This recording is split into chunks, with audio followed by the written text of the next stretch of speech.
Paz a vosotros, hermanos, en esta hermosa mañana que Dios nos ha regalado. Pueden tomar sus asientos, son muy amables. El sábado pasado traía un mensaje, una primera parte hablando acerca de la gracia y hablaba un poco acerca del libro de Romanos, que es un libro por demás interesante que nos trata este tema de la gracia, y hoy vamos a estar continuando. En esa primera parte hablaba acerca de no creernos por ahí superiores, sino tener un poco de conciencia de lo que somos, de que somos pecadores, de que no por ser de la iglesia de Dios ya tenemos el camino bastante desandado para llegar a la Jerusalén celestial, sino que hay que dar la pelea, hay que dar la batalla, ¿sí? Y cerraba con Efesios capítulo 2, que quiero que me acompañe. Vamos a estar analizando varios versículos, pero obviamente vamos a estar continuando con este libro de Romanos. Efesios capítulo 2, versículos 8 y 9 nos dicen: porque por gracia sois salvos por medio de la fe, y esto no de vosotros, pues es don de Dios, no por obras, para que nadie se gloríe. Y como había dicho anteriormente, que no somos salvos por obras, justamente por lo que dice Pablo, para que nadie se gloríe, para que nadie se jacte, es decir, para que nadie se envanezca, dice en otras versiones, por medio de las obras, pero las obras al mismo tiempo son necesarias. Las personas no pueden salvarse por obedecer las leyes, por obedecer los 10 mandamientos, por obedecer todo el libro de Levítico, obedecer la fiesta de los tabernáculos o la fiesta que sea. No vamos a ser salvos por obedecer todo eso, pero son a la vez necesarios guardar los 10 mandamientos, creer en el sacrificio de nuestro Señor Jesucristo sobre todo, ¿sí? Las obras de fe tienen que salir de dentro nuestro, nos tiene que nacer, no tiene que ser una obligación cumplir con las obras, hacer buenas obras de fe, ¿sí? Porque como dice el gran mandamiento acerca de amar al prójimo como a uno mismo, porque podemos tener mucho conocimiento, podemos tener doctrina, podemos saber la Biblia de pies a cabeza, de arriba para abajo, podemos tener dones, podemos tener instrucción, pero ¿qué pasa, como nos dice Pablo, si no tengo amor? Nada sirve. 1 Corintios 13, ¿sí? Por eso van a haber cristianos en el día del juicio que van a decir: Señor, Señor, no echamos fuera demonios, no cumplimos tal cosa, no cumplimos tal otra. Y el Señor Jesús dirá: apartados de mí, hacedores de maldad, nunca os conocí, ¿sí? Personas que creían conocer o creían hacer la obra del Señor, pero no lo hacían de corazón, sino por cumplir, como venir al culto y bueno, ya, como dije, ya estamos camino a Jerusalén, ¿no? Sino que hay personas que ven en la religión un negocio. Hace un tiempo atrás estuve visitando diferentes denominaciones. Aquellos que conocen mi canal de YouTube, por ahí vieron un video donde estuve visitando diferentes iglesias ahí en el Chaco, y allí se ve el negocio que hacen de la religión. Por ahí conocen algunos predicadores más reconocidos, mundialmente reconocidos, pero también allí en Resistencia, y también lo es acá en 2 de Mayo, en algunos lugares, en toda la provincia de Misiones, pero en las ciudades por ahí se ve más que la religión es un buen negocio. La gente consigue casas, consigue autos y todo por presentarle esa religión aguada o rebajada con agua por allí, y lo venden de una manera tan fácil para que para las personas, entonces es re fácil seguir a Cristo o tener comunicación con Dios, porque no le dan o no le exigen a las personas tener cierta comunicación o cumplir ciertos requisitos que es para estar en comunión con Dios. Y eso es la mentira que nos vende el diablo, ¿sí? Que nos da esa religión aguada, que entonces es muy fácil seguir a Cristo porque nos presentan, tergiversan los versículos de tal manera que te hacen creer que sí, leemos ciertos versículos donde nos exigen cumplir ciertos requisitos para seguir a Cristo, pero ellos lo tergiversan de tal manera que no es tan así, como lo mismo que hizo Satanás con Eva diciéndole, así con que Dios os ha dicho tal cosa y tal cosa, ¿sí? O sea, lo mueven de cierta manera que te hacen creer que estás en el error, ¿sí? Pero ahora volvamos al tema acerca de la gracia.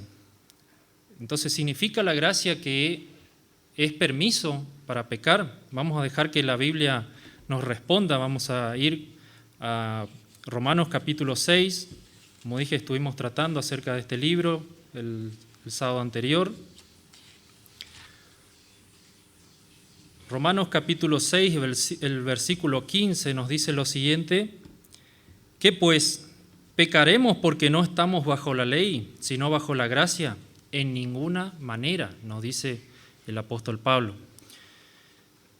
Entonces, si la ley no nos hace salvo, ¿es necesario guardar los 10 mandamientos, guardar las demás cosas, sí? Sí lo son en el sentido de que éstas nos enseñan que el pecado es real y que existe, ¿sí? Ellas nos muestran el camino correcto, nos conducen a Cristo. Son la guía, como por ejemplo para realizar ciertas recetas de comida tenemos que seguir ciertos pasos. Así lo mismo nos dice este libro, tenemos que cumplir ciertos pasos para ir camino a Cristo, ¿sí?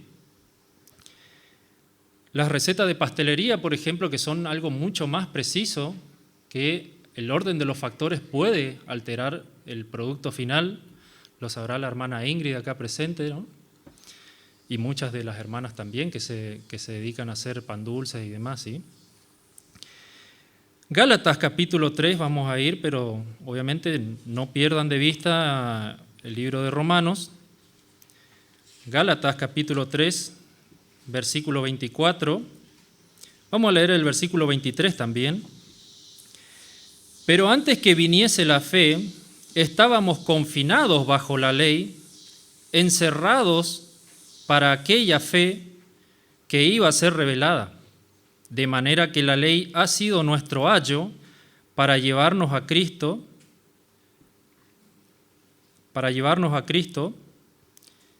pues todos sois, para llevarnos a Cristo, a fin de que fuésemos justificados por la fe, pero venida la fe ya no estamos bajo ayo, pues todos sois hijos de Dios por la fe en Cristo Jesús. El ayo es un pedagogo o un supervisor. Antiguamente a alguien de la aristocracia se le ponía un pedagogo para que le instruyese. Es como un maestro particular, algo ya muy poco común en el día de hoy. La gente poderosa, la gente rica, por ahí tiene, no es, como dije, no es muy común en el día de hoy. Lo tuvo Alejandro Magno, lo tenían muchos de los futuros emperadores romanos para que ya desde chicos se les fuese instruyendo acerca de la política para algún día poder así manejar el imperio o los países, ¿no? Y así mismo también, por ejemplo, el apóstol Pablo, que en un momento fue instruido a los pies de Gamaliel. Gamaliel también era alguien poderoso, alguien conocido, alguien que era el pedagogo de los jóvenes judíos para que luego fuesen instruidos dentro de la ley.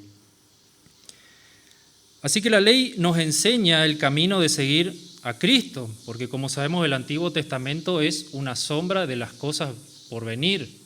Son las historias, las leyes, la gran mayoría, los sacrificios, los ritos, y estas nos llevan a Cristo y su padecimiento. O sea, todas ellas nos muestran, pero a manera superficial, no es la palabra que busco correctamente, pero de una manera particular, como una sombra que nos muestra así, nos vislumbra a Cristo, ¿sí? Así que si no tuviésemos la ley, no seríamos conscientes del pecado. Todo estaría permitido si no tuviésemos la ley, ¿sí? Sin embargo, podríamos tener una vaga conciencia, una manera particular, una vaga conciencia, diría, de que las cosas las estaríamos haciendo mal. El pecar, el robar, el matar. Si no tuviésemos la ley, dentro nuestro nosotros sabríamos que estaríamos haciendo mal, porque eso está escrito dentro de nosotros. Por eso cuando iniciamos el culto luego de la oración leemos los 10 mandamientos para que todas las veces no se nos olvide que tenemos que cumplir ciertos requisitos, que tenemos que guardar la ley de Dios, que tenemos que no profanar el sábado, no profanar su nombre, no robar, no matar, ¿sí? O como cuando los judíos debían recordar la ley y meditar en ella, así vamos a ir a Deuteronomio capítulo 6, un mandamiento que les daba Dios para no olvidarse de su palabra y que mediten todo el día en ella. Deuteronomio capítulo 6, versículos 6 y 7. Y estas palabras que yo te mando hoy estarán sobre tu corazón y las repetirás a tus hijos y hablarás de ellas estando en tu casa y andando por el camino y al acostarte y cuando te levantes. También el rey Josías, no vamos a leer todos los versículos, pero el rey Josías, uno de los mejores reyes, capaz en el top 3 de los mejores reyes de Israel, que desde muy joven, desde los 8 años, si mal lo recuerdo, que fue ya puesto como rey.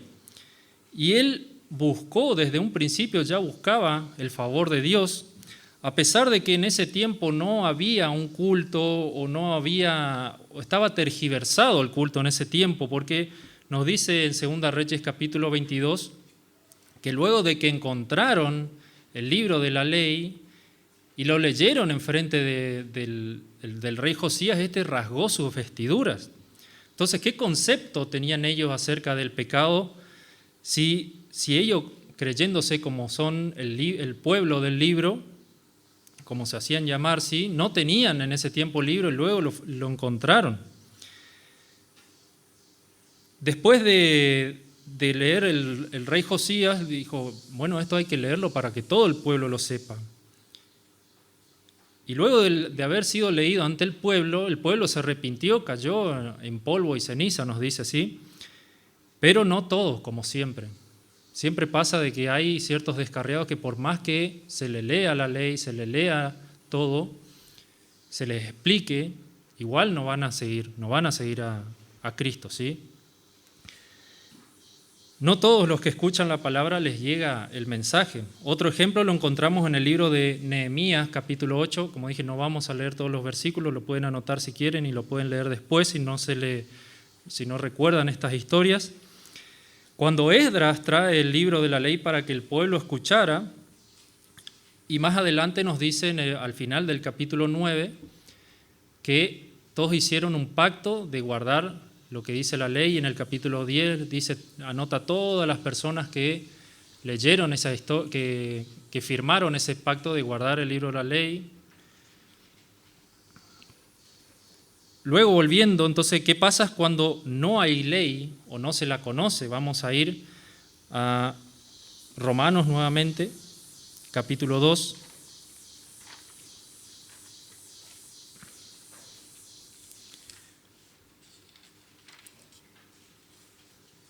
Versículos 14 y 15, porque cuando los gentiles que no tienen ley hacen por naturaleza lo que es de la ley, estos, aunque no tengan ley, son ley para sí mismos, mostrando las obras de la ley escritas en sus corazones, dando testimonio en su conciencia y acusándoles o defendiéndoles sus razonamientos. Es decir, la conciencia nos diría que si no hubiese ley, ¿sí?, la conciencia misma nos diría que matar o robar está mal, porque esto estaría escrito en nuestros corazones. Aunque no hubiese ley, ¿sí?, no vamos a decir que eso estuvo presente en todas las sociedades del mundo, solamente nos fijamos en Sodoma y Gomorra, en sus alrededores en ese tiempo, donde hacían lo que bien le parecía, o en las culturas prehispánicas de aquí, donde realizaban sacrificios humanos. Entonces, no en todo momento donde no hubo ley la gente la cumplió, aunque podría decirse que el castigo será un poco mayor para Sodoma y Gomorra porque ellos sí tuvieron conocimiento. Estaba allí el sobrino de Abraham, ¿sí? Lot, ¿no es cierto? Que él sí le podría haber predicado, pero eso solamente es una suposición mía, ¿sí? Fue por eso que Dios vio tanto en Noé como en Abraham o Job que estos eran hombres rectos, aunque en ese tiempo no hubiese ley. Si leemos sus historias, veremos que esto fue mucho antes de Moisés y de que ellos no tendrían conocimiento de la ley tal como nos dice el libro de Levítico o Números o Deuteronomio, ¿sí? Además hay que resaltar que el libro de Job fue escrito más o menos, o la vida de Job ocurrió más o menos dentro del tiempo de Abraham, según se cree, porque lo encontramos antes del libro de Salmos. No quiere decir que la historia de Job fue escrito antes de Salmos o después de Esther, sino que se lo reunió, se lo agrupó ahí porque es uno de los libros poéticos. Así que se cree, por la manera en que está escrito el libro de Job, que ocurrió dentro del tiempo de Abraham. Pero eso es material para analizar para otro mensaje. Ahora volvamos nuevamente a este libro de Romanos, capítulo 6, versículo 11 hasta el versículo 14, vamos a leer. Así también vosotros, considerados muertos al pecado, pero vivos para Dios en Cristo Jesús, Señor nuestro. No reine, pues, el pecado en vuestro cuerpo mortal, de modo que lo obedezcáis en sus concupiscencias, ni tampoco presentéis vuestros miembros al pecado como instrumentos de iniquidad, sino presentaos vosotros mismos a Dios como vivos de entre los muertos, y vuestros miembros a Dios como instrumentos de justicia. Porque el pecado no se enseñoreará de vosotros, pues no estáis bajo la ley, sino bajo la gracia. O sea, si no cedemos ante el pecado, si no dejamos que éste se apodere de nosotros, la gracia se presentará ante nosotros. Porque como dice un poco más atrás en el capítulo 5, verso 20, por cuanto abundó el pecado, sobreabundó la gracia. Pero no debemos tomar que por cuanto más pecamos, más gracia habrá. No, esto no es así. No debemos confundir la libertad con libertinaje, porque si vamos a creer que cuanto más pecamos, más gracia va a haber. No, como dije, no confundir la libertad con libertinaje. Tenemos libertad en Cristo Jesús, pero no tenemos libertinaje en Cristo Jesús. Esto quiere decir que que estando muerto al pecado, este ya no nos esclaviza, sino que debemos, y esto es algo muy importante, al mismo tiempo somos sensibles a las tentaciones, ¿sí? Somos sensibles, pero no debemos confundir las cosas. La gracia no sobreabunda de ese modo. Ahora sí que si ya teniendo esa libertad, no nos da permiso para hacer lo que queramos, obviamente que no. Pero si reconocemos que erramos y nos arrepentimos, abogado tenemos en los cielos que ruega por nosotros, ¿sí? Y ahora volviendo un poquito más atrás, en el capítulo 3, y quiero que resalte estos versículos si puede, versículos 28, 29 y 30. Concluimos pues que el hombre es justificado por la fe sin las obras de la ley. ¿Es Dios solamente Dios de los judíos? ¿No es también Dios de los gentiles? Ciertamente también de los gentiles. Porque Dios es uno y Él justificará por la fe a los de la circuncisión y por medio de la fe a los de la incircuncisión. Entonces, queda claro esta parte, somos justificados por la fe luego de que Cristo murió en el Calvario y el velo del templo se rasgó al medio y nos dio entrada a nosotros, a los gentiles, no judíos, y podemos entrar ahora en la presencia de Dios, ¿sí? Pero ellos, los judíos cristianos, en un primer momento no entendieron esto. O sea, los discípulos de Cristo no entendieron eso en un primer momento, que ahora ya estaba abierta la puerta para los gentiles. Porque Pedro tuvo que tener esa visión de los animales inmundos donde le dice, Pedro, mata y come. Hechos capítulo 10, si lo quieren leer después. Así que Dios justificará tanto a judíos como a cristianos según sea su paga. Y quiero cerrar con este verso del capítulo 12, para que pongamos los pies sobre la tierra, ¿sí? Y no nos creamos, como dije el sábado pasado, no nos creamos moralmente superiores a nadie, sino que nos conduzcamos con humildad. Capítulo 12, el versículo 3. Digo pues, por la gracia que me es dada a cada cual que está entre vosotros, que no tenga más alto concepto de sí que el que debe tener, sino que piense de sí con cordura, conforme a la medida de fe que Dios repartió a cada uno. Así que, como dije el sábado pasado también, no nos creamos moralmente superiores a nadie, a ninguna religión, a ningún otro hermano, porque todos seremos ajusticiados, todos seremos juzgados frente al gran trono blanco, ¿sí? Esto es lo que tenía para compartir. Quiera Dios bendecirle a cada uno de ustedes, es mi deseo. Así que cada uno mire también, o que piense, si piensa que está firme, mire que no caiga, porque luego de la soberbia viene la caída. Y todos creemos, o sea, todos somos propensos a creer que lo sabemos todo y que nuestra lógica no tiene falla, pero a veces podemos encontrarnos con alguien que nos pone en nuestro lugar, y a veces con decir menos es más, ¿sí? Y como dice el dicho, en boca cerrada no entras moscas. Así que Dios pueda bendecirlo muy ricamente, es mi deseo. Dios pueda bendecirlo nuevamente. Amén.